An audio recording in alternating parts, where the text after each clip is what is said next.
से वो आज घटना हुई, सुबह वेद होगी, उस पर बुलडोजर चल गया है। जलते घर को देखने वाले, फूस का छप्पर आग का आपका है, आग के पीछे तेज हवा है, आगे मुकद्दर आपका है। तेरे कत्ल पे मैं भी चुप था, मेरा नंबर अब आया। मेरे कत्ल पे तू भी चुप है, अगला नंबर आपका है। कल आज जो वहां हो रहा है, कल उत्तर प्रदेश के किसी और जिले में भी होगा। कब तक चुप्पी रखेंगे? मेरे पास बहुत काम है, लेकिन जब वो अन्याय हुआ और वहां के लोगों ने मुझसे अपील की कि आपको आना चाहिए। अब सब लोग बड़ी बड़ी बातें करते हैं, लेकिन मुसीबत में कौन आता है साथ, ये देखने की बात है। देखिए, बरेली जाने का कार्यक्रम तो कल बना, उससे पहले पार्टी के कई कार्यक्रम थे। क्यों बना, इससे पूरा प्रदेश और देश वाकिफ। जिस तरह का अन्याय वहां हुआ है, पहले अधिकारियों में और आम जनता में सामंजस्य बनता था चीजों को संभालने के लिए। भाई, लोकतांत्रिक व्यवस्था है, अगर कहीं कुछ गलत हुआ है तो लोग विरोध करेंगे। विरोध का भी एक स्तर होता है, एक मर्यादा होती है, एक सीमा होती है कि हमें कानून को हाथ में नहीं लेना है। लेकिन जिस तरह से हमें दिख रहा है कि सामने वाली छत से पत्थर आ रहा है और आरोप आप किसी और पे लगा रहे हैं और फिर लाठीचार्ज हो रहा है। 82 से ज्यादा लोग जेल चले गए हैं, 2000 लोगों पे मुकदमा हुआ है। जहां तक मैंने देखा, मैंने कई जगह की घटनाएं देखी है। हालांकि मैं सहमत नहीं हूं कि पुलिस में और आम लोगों में टकराव, क्योंकि पुलिस भी हमारा हिस्सा, इसी सोसाइटी का हिस्सा है और वो हमारी प्रोटेक्शन के लिए, कानून व्यवस्था संभालने के लिए है, लोगों को न्याय दिलाने मदद करने के लिए। लेकिन इस तरह कोई घटना बड़ी दिखाई नहीं दी कि पुलिस के साथ कोई सामने टकराव हो रहा है। जबकि उत्तर प्रदेश में कई ऐसी बड़ी घटना हुई है जहां पुलिस को मजबूरी में पीछे हटना पड़ा है। हमारे सामने फतेहपुर का उदाहरण है कि वहां मकबरे पे क्या हुआ था। ये जो भय का माहौल वहां बना है, लगातार मेरी वहां के बहुत जिम्मेदार लोगों से बात हो रही। 17 तारीख को हमारा सम्मेलन था, वहां मैं गया था। 12-15 दिन के उसमें कितना बदलाव है बरेली में कि आज लोग वहां डर के साए हैं। बुरा यह है कि उनकी धार्मिक आस्थाओं को भी ठेस पहुंचाई जा रही है, वो नमाज नहीं पढ़ पा रहे हैं, उनके घरों में बुलडोजर चल रहा है। एक नई प्रथा जो उत्तर प्रदेश में लागू हुई है, ये कानून का राज नहीं हो सकता है। जो जमीन, जो चीज 70 साल से बनी हुई है, अचानक से वो आज घटना हुई, सुबह वेद होगी, उस पर बुलडोजर चल गया है। इसको किस तरीके से देखा जाए? आप कोई जांच नहीं कर रहे हैं, आप निर्दोष लोगों को जेल भेज रहे हैं। ये जो अन्याय है, ये अन्याय अगर हम सहते हैं तो फिर हमें भी कल जवाब देना पड़ेगा। वो सुना ना आपने, जलते घर को देखने वाले, फूस का छप्पर आग का आपका है, आग के पीछे तेज हवा है, आगे मुकद्दर आपका है। तेरे कत्ल पे मैं भी चुप था, मेरा नंबर अब आया। मेरे कत्ल पे तू भी चुप है, अगला नंबर आपका है। ये कल आज जो वहां हो रहा है, कल उत्तर प्रदेश के किसी और जिले में भी होगा। कब तक चुप्पी रखेंगे? मेरे पास बहुत काम है, लेकिन जब वो अन्याय हुआ और वहां के लोगों ने मुझसे अपील की कि आपको आना चाहिए। अब सब लोग बड़ी बड़ी बातें करते हैं, लेकिन मुसीबत में कौन आता है साथ, ये देखने की बात है। तो मेरी ये जिम्मेदारी बनती है कि आज जाके उनका हाथ पकड़ूं, उनके आंसू पूछूं, उनकी आवाज बनूं, उनके साथ जो अन्याय हो रहा है उसको लोगों के सामने लाऊं। और मैं करूंगा क्या जाके वहां? मैं कोई भीड़ तो जुटा नहीं रहा, मैं जाके पीड़ितों को सुनूंगा। ऐसा क्या हुआ जिस सच्चाई को छिपाने के लिए, वहां जाने से रोकने के लिए इतना बड़ा जो है पुलिस बल लगाया गया है। मेरी पुलिस से कोई लड़ाई थोड़ा ही है भाई। कहीं कोई घटना हुई है तो हम लोग राजनीति कर रहे हैं, हम लोगों की आवाज की बनने की लड़ाई लड़ रहे हैं। तो अगर हम लोग उनके बीच में नहीं जाएंगे, उनको सुनेंगे नहीं, तो बताएंगे कैसे? फिर उस पर न्याय कैसे होगा? तो वहां जो अन्याय हो रहा है वो रुके, वहां जो निर्दोष लोगों पे कार्रवाई हो रही है वो कार्रवाई खत्म हो।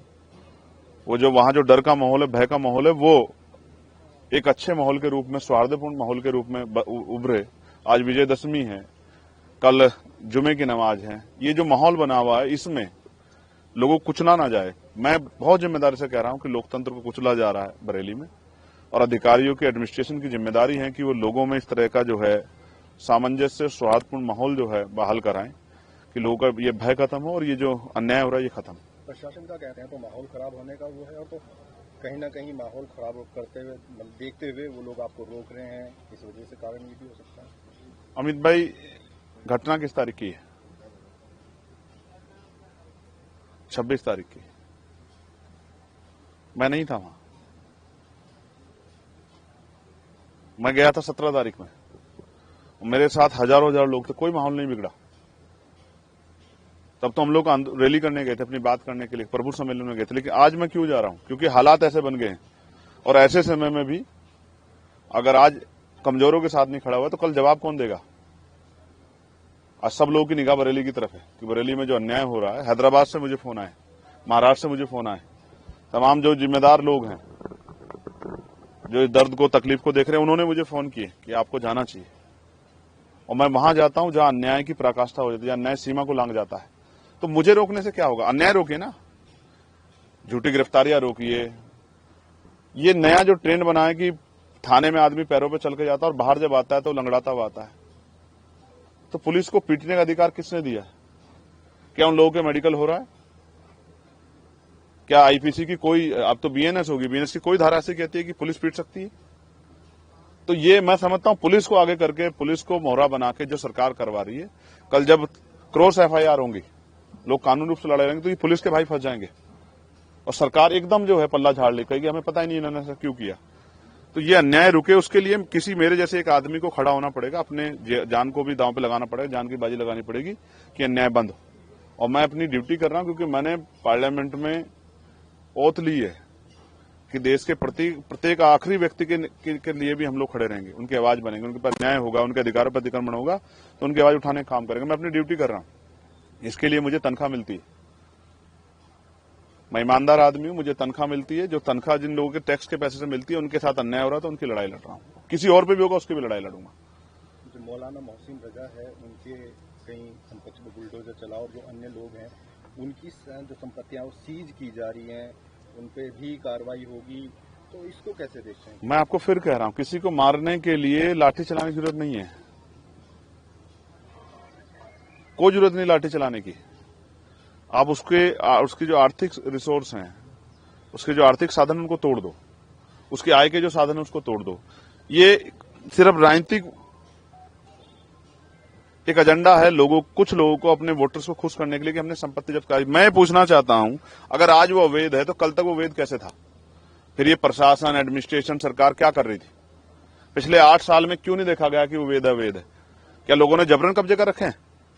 लेकिन वो घटना के अगले दिन ही बाद अवैध कैसे हो जाता है? उसमें बुलडोजर कैसे चल जाता है? कौन से कोर्ट के आदेश चला? सुप्रीम कोर्ट की फटकार लगी सरकार को।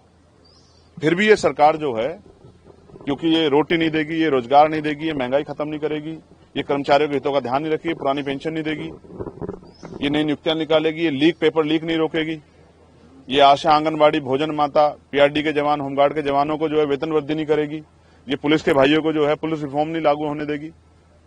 तो ये इन सब चीजों को टालने के लिए, किसानों को खाद नहीं मिल रहा, डीएपी नहीं मिल रहा है, तो ये वो व्यवस्था लागू, इसलिए ये इस एजेंडे को मजबूती से वो करते हैं।